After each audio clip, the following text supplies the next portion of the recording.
نذيرا وداعيا إلى الله بإذنه وسراجا منيرا وعلى آله الطيبين الطاهرين وأصحابه أجمعين أما بعد فأعوذ بالله من الشيطان الرجيم ببركة بسم الله الرحمن الرحيم والله غالب على أمره ولكن أكثر الناس لا يعلمون صدق الله مولانا العظيم وبلغنا على رسوله النبي الأمين المتين الكريم ونحن على ذلك لمن الشاهدين والشاكرين والحمد لله رب العالمين إن الله وملائكته يصلون على النبي يا أيها الذين آمنوا صلوا عليه وسلموا تسليما اللهم صل على سيدنا وشفيعنا مولانا محمد طب القلوب ودوائها وافت الأبدان وصفائها ونور الأبصار وضيائها وعلى آله وصحبه دائما أبدا یا صاحب الجمال و یا سید البصر یا صاحب الجمال و یا سید البشر من وجهک المنیر لقد نور القمر لا يمكن الثناء كما كان حقه بعد خدا بزرگ توئی قصہ مختصر بعد خدا بزرگ توئی قصہ مختصر معزز سامعین کرام، آج جمعہ کا برکتوں والا دین ہے۔ اللہ تبارک و تعالی اس مبارک دین کو نازل ہونے والی برکتیں، سعادتیں، رحمتیں ہمیں عطا فرمائے۔ ہمارا گھروں سے نکل کر نماز جمعہ ادا کرنے کے لیے مسجد کی طرف آنا، ہر قدم پر اللہ تعالی بے شمار گناہوں کی بخشش عطا فرماتا ہے اور بے شمار اللہ تعالی ہمیں نیکیاں عطا فرماتا ہے۔ گھر سے مسجد کی طرف جو قدم چلتے ہیں وہ جنت کی طرف چلتے ہیں۔ آج جمعہ کا دن ہے، الحمدللہ ہر مسلمان جمعہ کے دن غسل کر کے ہی مسجد آتا ہے۔ شاید ہی کوئی ایسا ہوگا جس نے غسل نہ کیا ہو جمعہ کے دن، کیوں برکتوں والا دن ہے۔ اس دن کا اہتمام اللہ کے پیارے رسول صلی اللہ تعالیٰ علیہ وسلم غسل فرماتے تھے، بالوں میں تیل لگاتے تھے، آنکھوں میں سرما لگاتے تھے، خوشبو لگاتے تھے۔ جمعہ کے دن نیا کپڑا پہننا یہ بھی ایک اہتمام ہے۔ اسلامی لباس پہننا یہ بھی ایک اہتمام ہے کہ جمعہ کی اتنی برکتوں والا دین ہے اتنا کہ ہم اس کا اہتمام کریں۔ ہفتے کی عید اسے کہا گیا ہے۔ تو ہر مسلمان مسجد میں آتا ہے جمعہ کی نماز ادا کرنے کے لیے، غسل پاک کپڑے، صاف کپڑے پہن کر آتا ہے۔ تو یہ تو ہم نے جسم کو غسل دیا ہے، لیکن روح کا بھی تو غسل دینا چاہیے کہ نہیں؟ روح کا غسل کیا ہے؟ بزرگان دین بیان فرماتے ہیں، جو جمعہ کے دن یا کوئی درود پڑھتا ہے، درود کی فضیلت میں یہ بات بیان کی گئی ہے کہ آقا کریم صلی اللہ تعالی وسلم پر جو درود پڑھتا ہے وہ ایسا ہے کہ اس نے 3 دریا کے اندر، 3 نور کے دریا میں اس نے غسل کیا ہے۔ بظاہر ہم نے جسم کا غسل تو ہم گھروں سے کر کے آئے ہیں، لیکن روح کا غسل، باطن کا جو غسل ہے، کہاں جس نے نبی پر درود پڑھا۔ ویسے بھی جمعہ کا دن یوم المشہود ہے، حضور پر درود پڑھنے کا دن ہے۔ جمعہ کے دن کثرت سے درود پڑھنا چاہیے۔ تو جو نبی کریم صلی اللہ علیہ وسلم پر درود پڑھتا ہے نا، وہ 3 دریا میں، نور کے 3 دریا۔ آپ جب درود پڑھتے ہیں تو پہلے کیا پڑھتے ہیں؟ اللہم، یعنی اسماء الہیہ کے نور کے دریے میں آپ نے گوتا لگایا ہے۔ اللہم، پھر صلی علی محمد صلی اللہ تعالی وسلم، کہ جب حضور کا نام آیا تو آپ نے اسماء مصطفیٰ جان رحمت حضور کے نور کے دریا میں آپ نے گوتا لگایا ہے۔ وَعَلَىٰ آلِهِ وَصَحْبِهِ وَبَارِكْ اجمعین، پھر حضور کی اہل بیت، حضور کی آل اور پھر تمام صحابہ پر ہم درود بھیجتے ہیں۔ تو کہاں یہ ولایت کے دریا میں آپ نے گوتا لگایا ہے۔ ایک اسماء الہی کے نور کے دریا میں، دوسرا نور نبوت کے، اسماء نور نبوت کے دریا میں آپ نے گوتا لگایا، اور تیسرا گوتا ولایت کے نور کے دریا میں آپ نے گوتا لگایا ہے۔ تو جو صرف ایک مرتبہ درود پڑھتا ہے وہ 3 نور کے دریا میں غسل کرتا ہے۔ تو محبت سے نبی کریم صلی اللہ علیہ وسلم کی بارگاہ میں جھوم کر درود پاک پڑھے، اللہم صلی علی سیدنا و صفینا مولانا محمد طب القلوب و دوائیہا وافت الابدان و صفائیہا ونور الابصار و ضیائیہا وعلی آلہ و صحبہ دائما ابدا۔ معزز سامعین کرام، محرم الحرام کا مہینہ اب اختتام پذیر ہے، آنے والا مہینہ سفر المظفر کا ہے۔ کون سا مہینہ ہے؟ سفر کا مہینہ۔ یہ بھی برکت والا ہے کہ نہیں؟ کیونکہ بعض مسلمان یہ سمجھتے ہیں کہ سفر کا مہینہ منحوس مہینہ ہے۔ آج بھی اتنا دنیا ماڈرن ہوتی چلی جا رہی ہے، دین اتنا پھیلتا جا رہا ہے، آج تو موبائلوں میں آپ کی حدیثیں آتی ہے، دین کی باتیں آتی ہے، پھر بھی آج بھی ہمارے گھر میں عورتیں یا عام مسلمان، زیادہ تر عورتوں میں یہ باتیں ہیں کہ اس مہینے کو منحوس سمجھتی ہے کہ سفر کے مہینے میں نہ آپ شادی کر سکتے، سفر کے مہینے میں نیا کوئی چیز خرید سکتے، سفر کا مہینہ نئے مکان میں آپ جا نہیں سکتے، سفر کا مہینہ ہے کہتے ہیں کہ یہ تو منحوس مہینہ ہے۔ ارے بھائی، ہم جس اسلام کو مانتے ہیں نا، وہ اسلام تو بڑا خوبصورت ہے نا۔ اسلام میں ایسی اندھی عقیدت اور اندھ وشواس کی کوئی جگہ نہیں ہے۔ اللہ کریم جل جلالہ نے فرمایا قرآن مقدس کے اندر، واللہ غالب علی امرہ، اللہ ہر امر پر غالب ہے۔ دنیا میں جو کچھ ہوتا ہے، جو کچھ ہو رہا ہے، کس کے حکم سے ہو رہا ہے؟ اللہ کے حکم سے ہو رہا ہے۔ ہمارا تو عقیدہ ہے کائنات میں ایک ذرہ بھی ہلتا ہے بغیر اللہ کے حکم کے نہیں ہل سکتا، ایک ذرہ بھی بغیر حکم الہی کے ادھر سے ادھر نہیں ہو سکتا۔ واللہ غالب علی امرہ، ہر امر پر اللہ کا حکم غالب ہے۔ ولکن اکثر الناس لا یعلمون، لیکن پھر بھی اکثر لوگ ایسے ہیں جو جانتے نہیں ہیں، جنہیں معلوم ہی نہیں ہے۔ سفر کا مہینہ آتا ہے، آج بھی آپ نے بہت سارے لوگوں کو سنا ہوگا، بہت سارے لوگ فون کر کے پوچھتے ہیں کہ کیا مولانا ایسا ہو سکتا ہے؟ ہمیں بتانا پڑتا ہے کہ بھئی اسلام میں ایسی اندھ وشواس کی کوئی جگہ نہیں ہے۔ ہر مہینے اللہ نے بنائے ہیں، ہر مہینوں کو اللہ نے فضیلت عطا فرمائی ہے، ہر دن، ہر لمحہ، ہر ساتھ۔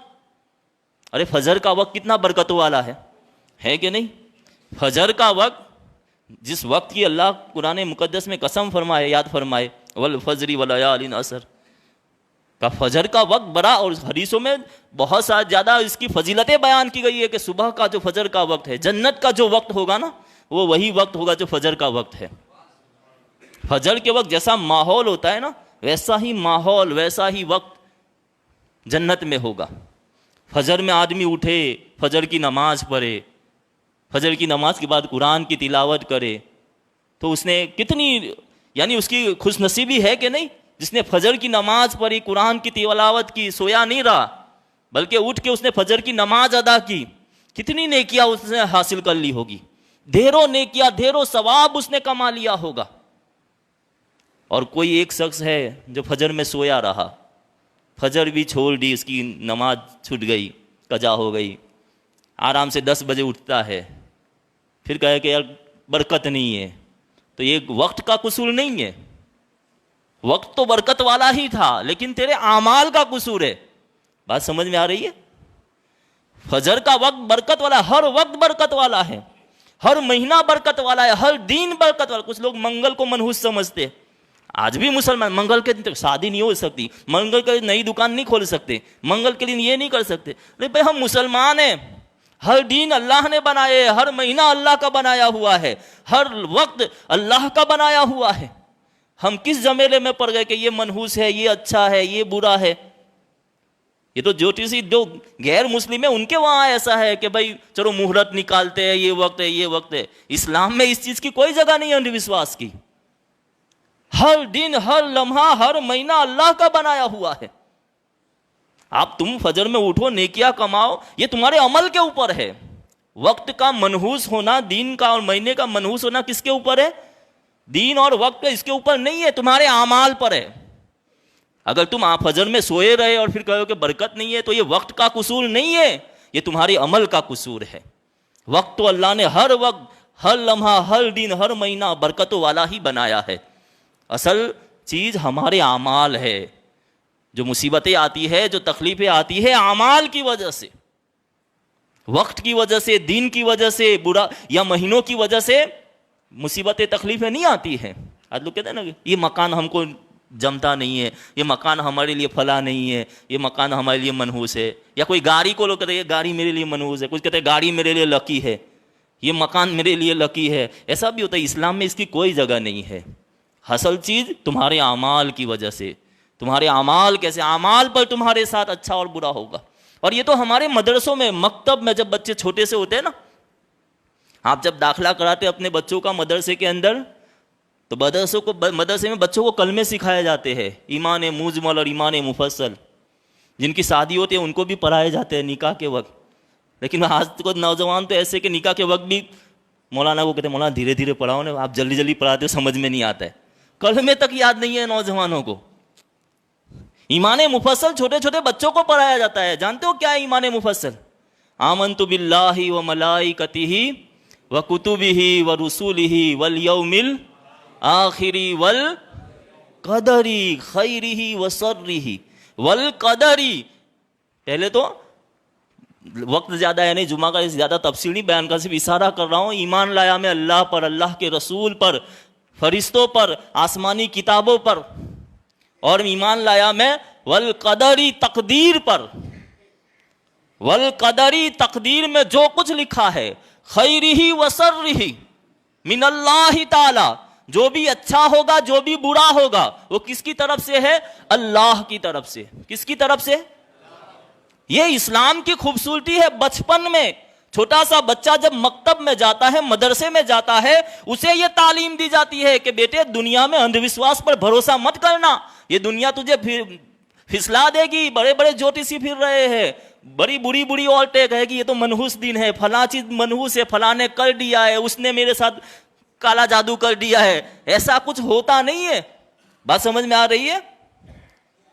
والقدر خیرہ و شرہ من اللہ تعالی، تقدیر میں جو کچھ اچھا اور برا لکھا ہے وہ کس کی طرف سے ہے؟ اللہ کی طرف سے۔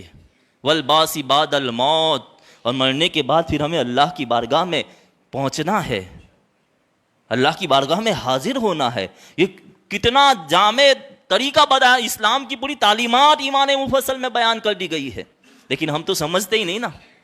بڑے ہو جاتے، بوڑھے ہو جاتے، تب تک لوگوں کو ایمان مفصل یاد نہیں رہتی۔ خدا را اس پر غور کیجئے گا۔